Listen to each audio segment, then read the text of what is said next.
बेहतर और बेहतर अच्छे तरीके से बनाया जा सकता था।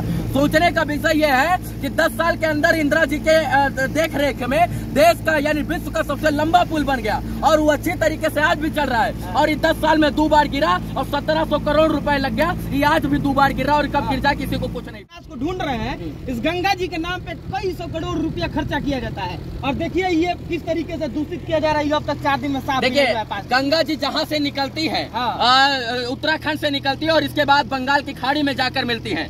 वहाँ से पूरा गंगा को साफ सफाई करने के लिए मोदी जी ने नमामि गंगे नामक एक प्रोजेक्ट शुरू किया। अरबों खरबों का जो है उसमें फंडिंग हुआ, लेकिन गंगा कहाँ जो है शुद्ध है। इधर आप चले जाइए जितने भी घाट है सर, उस घाट पर गंगा के किनारे जो है लाश जलाई जाती है। इससे कितना गंगा जी ये अगर इस मलबा को नहीं हटा चार पुश्ते जो है इसका जो है सरिया और सीमेंट जो है बटोरेंगे और गंगा जी कभी शुद्ध ही नहीं। पूरा मलबा गिरा है, इसको कंस्ट्रक्शन कंपनी का दायित्व बनता है कि इसको हटाएं और नहीं हटाएंगे तो जब बाढ़ आएगा और पानी आएगा तो हो सकता है कि भागलपुर के सुल्तानगंज जो है वो बाढ़ से प्रभावित हो जाए, क्योंकि लहर जो निकलेगी वो टकरा कर उस पार जाएगी। तो दुर्भाग्य का बात है कि पुल तो गिर गया है, पुल बनेगा भी। अच्छा ये सवाल ये बताइए कि अंग्रेज जो बनाया सब मुगल सब जो पुल बनाया रोड बनाया वो आज ठीक है।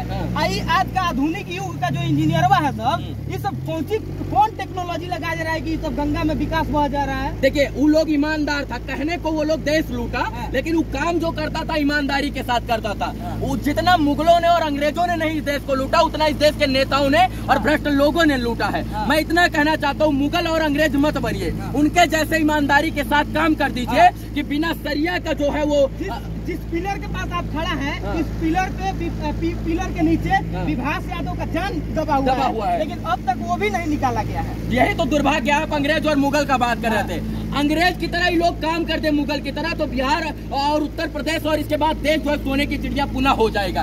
1700 करोड़ रुपए का अगर सही उपयोग कर दे तो शायद से पुल बेहतर और बेहतर अच्छे तरीके से बनाया जा सकता था।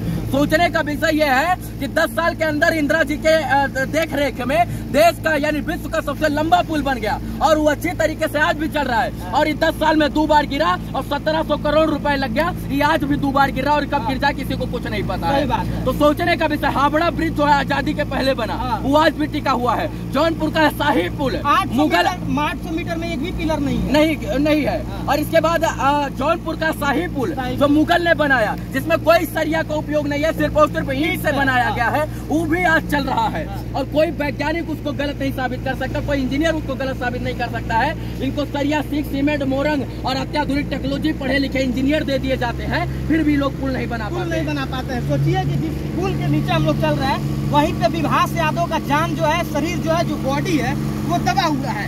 ये वही पुल है जो 1700 लगभग 1700 साढ़े 1700 करोड़ के लागत से बनाया जा रहा था और 1 साल में ये पुल 2 बार गिर गया। 1 साल पहले जब ये पुल गिरा था तो मनीष कश्यप इसका भविष्यवाणी किए थे, उसके बाद भी ये सब जो पढ़ा लिखा इंजीनियर है उन लोगों का बुद्धि और ये भी गिर जाएगा। 2 से 5 महीना के अंदर ये पुल जो है गिर जाएगा। बहुत ज्यादा चलेगा तो 2 से 5 महीना चलेगा, क्योंकि सेगमेंट इसका जो है वो गलत तरीके से रखा गया है और पिलर में जो है दरार यहाँ पर आई हुई थी। दुर्भाग्य कि वो गिर गया, गिरना तो इसको चाहिए था क्योंकि दरार पिलर में गिरना था 8 और 9 को, लेकिन गिर गया 11, 12, 13। तो ये इस सेगमेंट में जो है यहाँ दरार आई हुई थी, आप देख पा रहे होंगे। देखिए जो ये पिलर है इसी पिलर में दरार आई हुई थी और गिरना था इस पिलर को और 9 नंबर पिलर को, लेकिन गिर गया 9, 10 और 11 और 12 नंबर पिलर। और उसी पे जो विभास यादव थे वो 10 नंबर पिलर के ऊपर काम कर रहे थे और वो भी गंगा जी के और इस भ्रष्टाचार के भेंट चढ़ गए। और हम लोग उसी विकास को अभी खोजने निकले थे रवि जी के साथ, जो विकास इस गंगा में बह गया। विकास मिला आपको? नहीं मिलेगा। गंगा जी बुद्धि दीजिए बिहार के इंजीनियर को और एसपी सिंगला कंस्ट्रक्शन कंपनी के बड़े बड़े ठेकेदारों को कि कम से कम वो लोग सही दिमाग का प्रयोग करें। आज जब 100 साल पहले इंजीनियर नहीं था, आज भी जितना भी रेलवे ट्रैक है वो अंग्रेजों और मुगलों द्वारा बिछाया गया है और ट्रैक जो है वो हम बहुत कम बिछाए हुए हैं। जितना भी रेलवे ट्रैक का पुल है वो मुगल और अंग्रेज बिछा कर गए हैं। वो आज भी हादसा उन पुलों पर नहीं होता है, उस पर कोई सरिया का प्रयोग नहीं किया गया है। और ये लोग 10-10 mm, 25-25 mm, 20-20 mm के सरिया से ढलाई करता है, फिर भी पुल टूट जाता है। क्यों?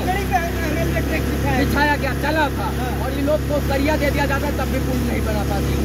हे गंगा मैया, इन लोगों को बुद्धि दीजिए कि देश का जो पैसा है और आम जनता का जो मेरा और आपका पैसा है वो इस तरीके से बर्बाद ना करे, क्योंकि ये पैसा जो इसमें लग रहा है वो हम लोगों के लिए, हम लोगों का पैसा है। और इस पुल को बनाने के लिए यहाँ के लोग लंबे समय तक संघर्ष किए होंगे, लेकिन आज ये पुल आज भी 20 नाव वाली क्षमता पर 50 लोग बैठ कर जाते अपना जान जोखिम में डालकर इधर से उधर। सोचिए कि आजादी के 75 साल बाद भी भागलपुर और खगड़िया के लोग जो है वो नाव से जाने पर मजबूर हैं। और पुल के लिए 1700 करोड़ रुपए का बजट 2014 में ही पास कर दिया गया। सोचने का विषय है ना कि 10 साल में पुल क्यों नहीं बना। वही बात बोल रहे हैं कि जिसका रास्ता, जिसका दूरी सिर्फ 40 किलोमीटर है, उसको 100 किलोमीटर घूम के जाना पड़ता है। अगर पुल हादसा हो गया होता, नाव हादसा हो गया होता, हम लोग खाते पीटते कि कोई नाव हादसा हो गया, नाव हादसा हो गया।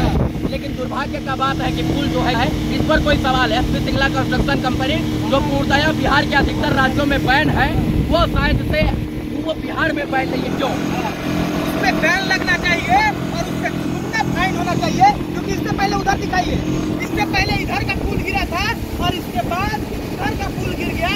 ये पैसा बर्बाद कर रहा है और बिहार को ठगने के लिए ये लोग आकर और यहाँ पे काम कर रहे हैं। लोग पे फाइन होना चाहिए।